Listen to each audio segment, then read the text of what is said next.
que foi? Olha aqui, uma pessoa não tem zumbido, não tem nada. Ela chega num determinado lugar, fica quieta e começa só a ouvir os barulhos de coisa. Daqui a pouco ela vai ouvir até as baratas que estão mexendo lá, o rato que está roendo. A percepção dela aumenta. Por exemplo, o cego, ele perde a visão.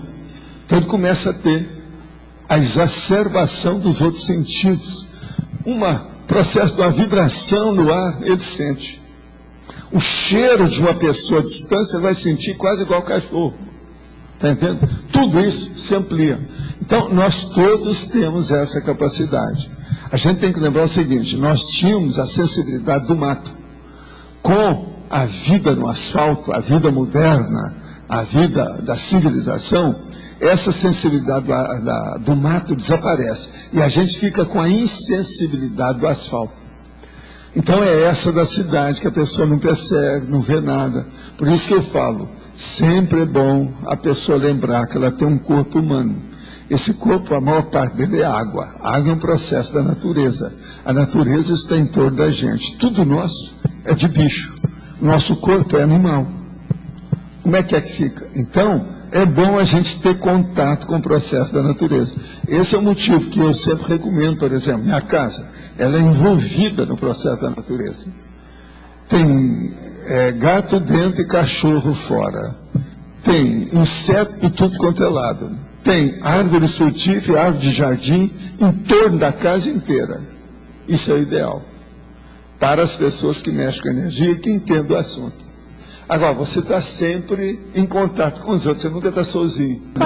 Os fenômenos que foram estudados lá eram das deficiências de cada um, ver como é que ia suprir, qual a profilaxia que ia fazer para aquilo não se repetir. A maioria aqui estudou o primeiro nível, o primeiro estágio, não passou disso. Não, a maioria. Maioria. Agora, eu aqui falo umas coisas que são muito mais avançadinhas. Entendeu? É de propósito. Eu sou enrolado com o processo de pedagogia desde a época lá do nosso amigo chamado Kung Fu. Eu sou da época do Kung Fu, que eles chamaram, aí traduzido para Confúcio. Mas é a Kung Fu que é o nome dele. Agora veja, eu era da família dele. Desde essa época eu sou da didática, sou da pedagogia. A maior prova disso, eu nasci, minha mãe era professora. Eu não tinha dinheiro para pagar, eu fui para o internato e fui trabalhar para ajudar a fundar uma das maiores universidades do interior do Brasil. Olha só o meu destino, como é que é. Isso é que chama a predestinação da paragenética. Isso é a autobiografia da pessoa. Tudo meu diz respeito a isso. Agora, o que se passa?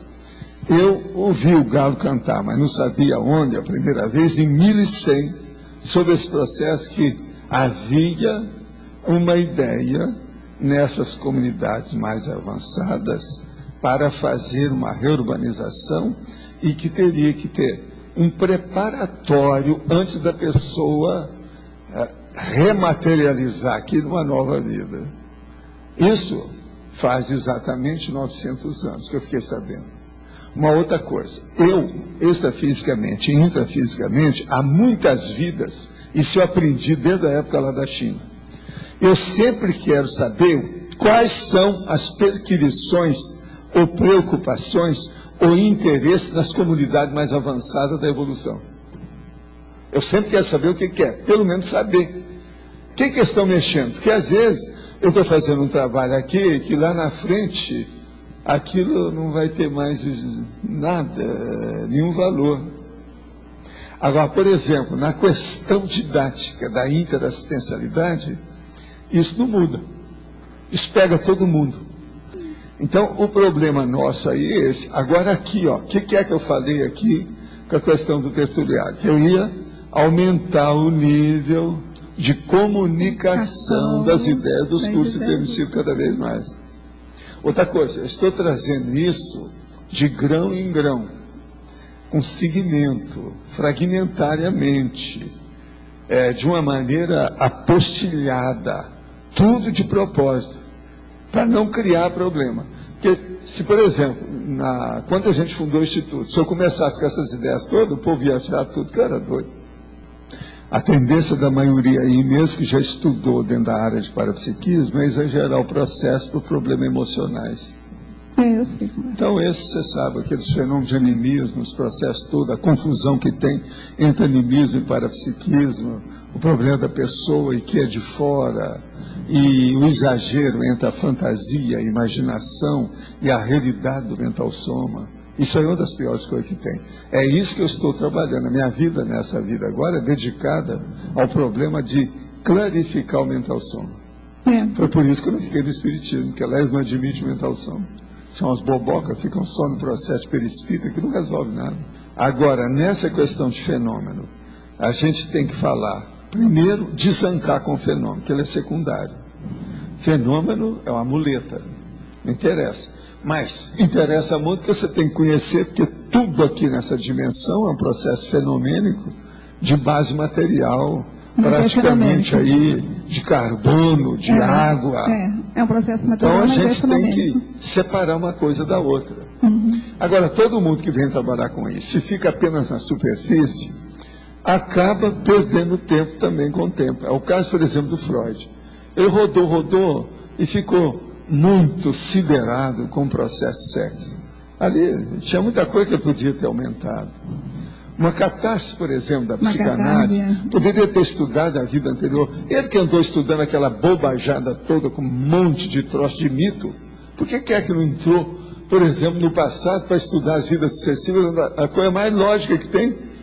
Mais da metade da população da Terra hoje são mais de 4 bilhões que admitem a reencarnação.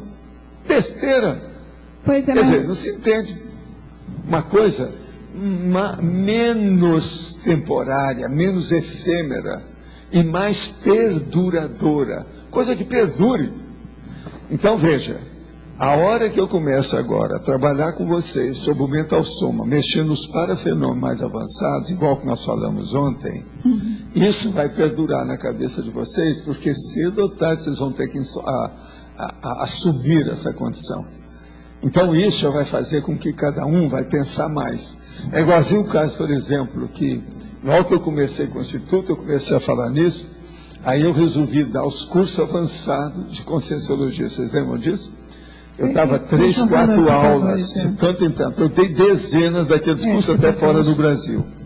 Uma das coisas que eu falava lá era justamente a pessoa pensar como era o ciclo de vida existencial dela. Você ressoma de quanto em quanto tempo? Por quê? De que modo? Agora, é muito importante a gente falar isso aqui agora. Por quê? Porque quanto mais a gente pensar nisso, melhor serão os resultados daquilo que vai acontecer com a gente. Dentro do Grupo Karma, dentro do processo da ProEx, dentro da holobiografia, são coisas que nós temos que pensar. Então, veja, hoje eu já instituir o processo tecnicamente para a pessoa pensar. Você não escolhe mais seu futuro. O Max Mecanismo escolhe para você. Pensa, tem lógica. Se a pessoa começar a pensar isso, ela nunca mais vai esquecer do Max Mecanismo. Eu vou ser esquecido. O Max Mecanismo, não.